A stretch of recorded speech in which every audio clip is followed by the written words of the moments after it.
আসসালামু আলাইকুম। আমি আবারও হাজির হলাম আলামিন ভুইয়া আপনাদের সামনে। আজকের এই ভিডিওটি দেশ এবং দেশের বাইরে থেকে যারা দেখছেন সকলকে আন্তরিক শুভেচ্ছা জানাচ্ছি। আজকের বিষয়টি নির্ধারণ হয়েছে বা আজকের বিষয়ের হেডলাইন হচ্ছে রাজনীতির নামে অরাজনৈতিক বন্দোবস্ত তছনছ করল শক্তিশালী ঐক্যবদ্ধ আওয়ামী লীগকে। আসলে আজকের বিষয়টি অত্যন্ত গুরুত্বপূর্ণ, যদিও বিষয়টি আত্মসমালোচনার মধ্যে পড়ে, নিজে সমালোচনা যাকে বলে। তো বিষয়টি সকল মানুষকে উদ্দেশ্য করে বলছি, এজন্য আসলে এই বিষয়টি অনেক আমার কাছে মনে হয়েছে গুরুত্বপূর্ণ। আমি পূর্বের ভিডিওগুলোর জন্য ক্ষমা প্রার্থনা চেয়ে নিচ্ছি। যদি আমার কথায় কেউ আঘাতপ্রাপ্ত হন, আমাকে ক্ষমা করে দিবেন। তো আমি আমার মূল আলোচনার দিকে এগোচ্ছি। বিষয়টি হচ্ছে, আমরা প্রত্যেকের দিক থেকে এই বিষয়টি অনুধাবন করতে পারি, কারণ মাননীয় নেত্রী জননেত্রী শেখ হাসিনা তিনি তৃণমূল পর্যায়ের জন্য বারংবার পদক্ষেপ নিয়েছেন তৃণমূল পর্যায়কে মূল্যায়ন করার জন্য, কিন্তু স্থানীয় এমপিদের এই ক্ষেত্রে বড় একটা ভূমিকা থাকে। স্থানীয় এমপিরা এই বিষয়টা তেমন গুরুত্ব দেয় নাই, তার কারণে তৃণমূল ধীরে ধীরে অনেকটা দুর্বল হয়ে পড়ে। এই 15-16 বছরে ধরতে গেলে 2014 সালের ইলেকশনের পর থেকে। তো রাজনীতির নামে অপরাজনীতি হচ্ছে বন্দোবস্ত, যেটাকে বোঝাচ্ছে সেটা হচ্ছে এখানে স্থানীয় এমপিদের যে গ্রুপিং, এই গ্রুপিংয়ের জেরে তৃণমূল একদম ছত্রভঙ্গ তছনছ হয়ে গিয়েছে।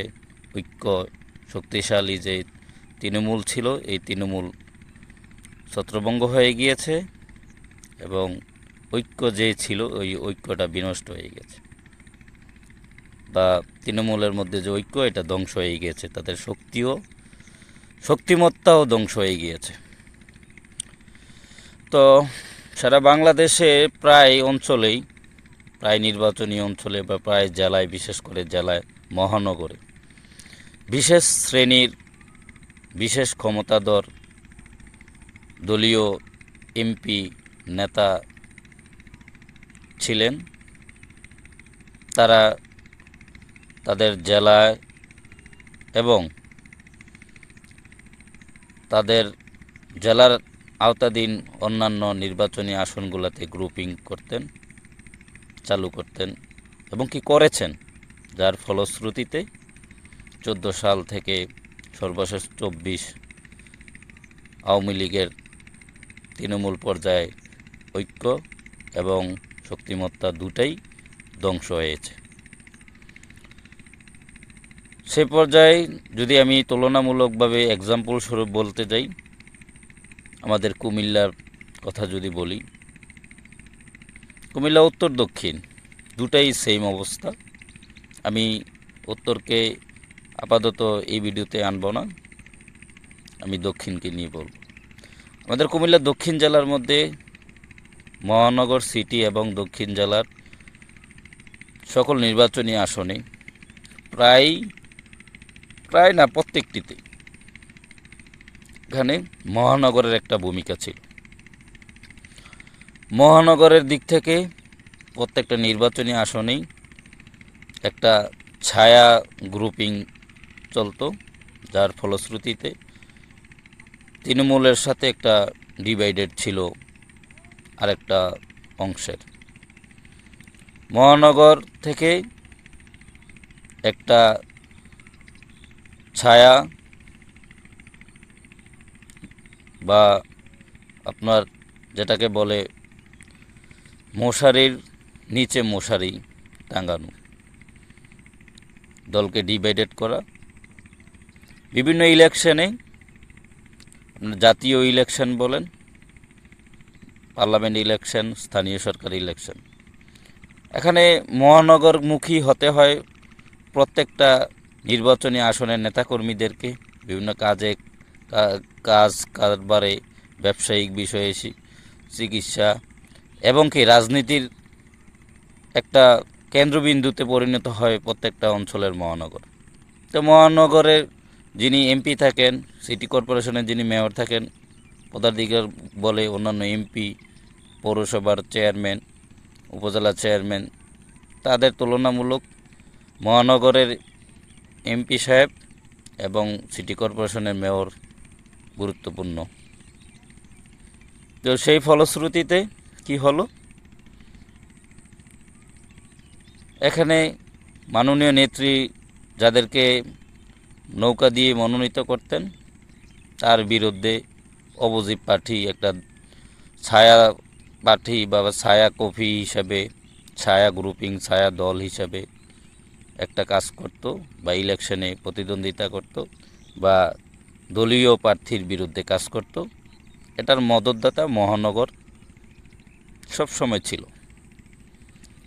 তারপরে স্থানীয় পর্যায়ে যখন স্থানীয় ইলেকশন হতো, স্থানীয় নির্বাচনগুলো হতো, উপজেলা, পৌরসভা এবং কি ইউনিয়ন, এগুলোতেও দেখা গেছে সেন্ট্রাল থেকে, কেন্দ্র থেকে নেতৃবৃন্দ বা মাননীয় নেত্রী যাদেরকে মূল্যায়ন করতেন, দলীয় প্রতীক বরাদ্দ দিতেন, তাদের বিরুদ্ধে মহানগরের একটা মদত কাজ করত। একটা শ্রেণী তাদের বিরুদ্ধে ইলেকশন করত, দলীয় প্রতীক, দলীয় মনোনীত প্রার্থীর বিরুদ্ধে। দলীয় প্রতীক নিয়ে দলীয় মনোনীত প্রার্থী ভরাডুবি হতেন। এবং কি দেখা গিয়েছে, অর্থনৈতিক লেনদেন বা বিশেষ কোনো সুবিধার জন্য মহানগর থেকে একটি বিশেষ সুবিধাপ্রাপ্ত লোক এখানে ডিক্লারেশনের মাধ্যমে ভোটবিহীন অবস্থায়ও পাশ করতেন, কিছু কিছু ক্ষেত্রে আমরা দেখেছি। তো তারই ফলশ্রুতিতে ত্যাগী, প্রকৃত মুজিববাদী, মুজিবপ্রেমী, বঙ্গবন্ধুর প্রশ্নে, শেখ হাসিনার প্রশ্নে আপোষহীন নেতাকর্মীরা ধীরে ধীরে লাঞ্ছিত, অপমানিত, বঞ্চিত হতে হতে তৃণমূল একেবারে তছনছ হয়ে গিয়েছে। ঐক্যবদ্ধ তৃণমূল আর আজকে ঐক্যবদ্ধ নেই। শক্তিশালী তৃণমূল আজকে আর শক্তিশালী নেই। তো আজকে আমার এই ভিডিও থেকে আমি একটি ক্ষুদ্র সমর্থিত কর্মী হিসাবে আহ্বান করব, আগামী দিনগুলোতে আসুন আমরা পরিকল্পনা করি কিভাবে দলকে আবারও, তৃণমূলকে কিভাবে আবারও সুসংগঠিত করা যায়, শক্তিশালী করা যায়। ভুল থেকে শিক্ষা গ্রহণ করুন। মানুষ ভুলের ঊর্ধ্বে নয়, ভুল থেকেই সকলে শিক্ষা গ্রহণ করে। নিজের আখেরকে নয়, দলকে ভালোবাসুন, দেশকে ভালোবাসুন, শেখ হাসিনাকে ভালোবাসুন, বঙ্গবন্ধুকে বুকে ধারণ করুন। জয় বাংলা, জয় বঙ্গবন্ধু।